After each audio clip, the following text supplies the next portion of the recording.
Hi there, happy hump day and welcome to Wednesday. So there's no doubt that we live in a society which is based on more. If you think about the fundamental premise of economic growth, it's about more. You need people buying more, doing more, because that keeps the economic engine churning.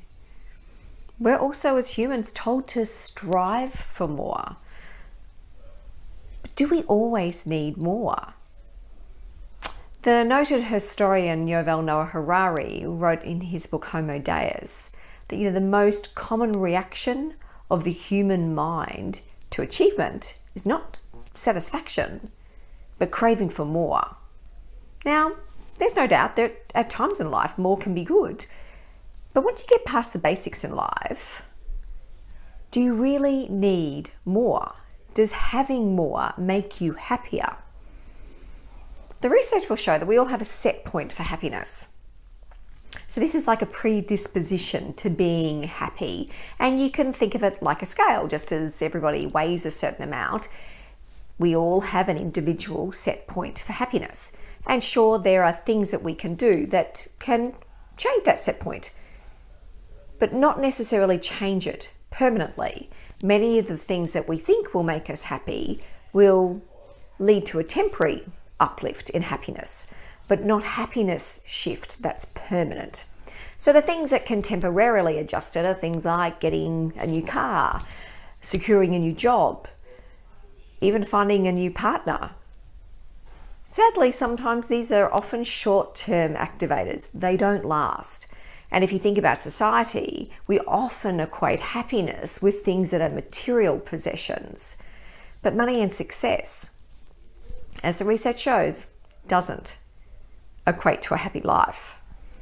Sonia Lubomirsky and colleagues in their research found that genetics account for about 50% of a person's predisposition to happiness. So that's your happiness that you were given at birth.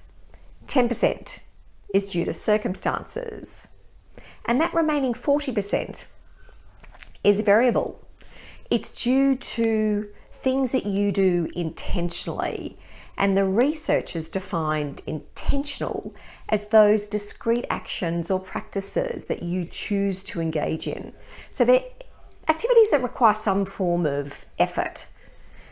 Of course, having a fulfilling life, a happy life, isn't about what we just do. It's also about what we choose not to do.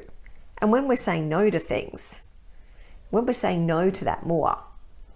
So a good example, a couple of years ago, I felt like I was running out of space in my home office. Now look, I have a well-appointed, well-sized home office, but as the business was growing, I felt like I needed more. And so I got into my head that I needed to build this home office over the garage. And sure, it would have been great and I would have enjoyed it. But when I sat down and really thought about it and worked out, is this something that I really needed? Did I really want it? Was it going to make a marked improvement in my life? Or actually, was it just going to overcomplicate things, particularly during the build period? And that's a central question that my husband and I often ask ourselves when we're making a decision about whether to do something or not do something. If we do this, will it overly complicate our life? And in that situation, the answer was yes, and so we didn't need it.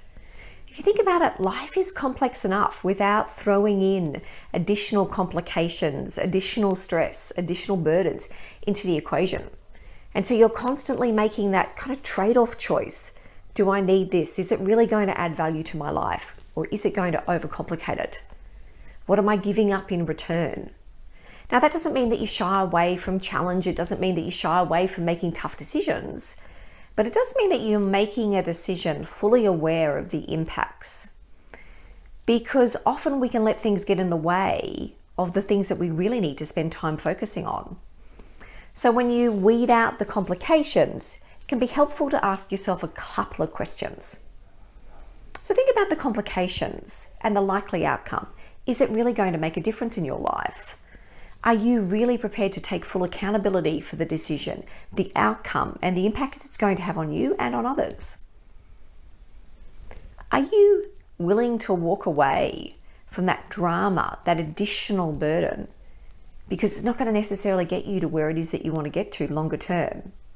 And are you happy to run your own race and drop the comparisons with others? That last bit, that can be really hard to do. I love the quote from Oprah Winfrey. And she says, if you look at what you have in life, you'll always have more. If you look at what you don't have in life, you'll never have enough. So next time you're facing that choice of whether you really need more, sit back and ask yourself, if I do this, will it overly complicate my life? Because when you ask that question, you may find that the choice you make is different. Take care, have a wonderful week, and I'll see you next week.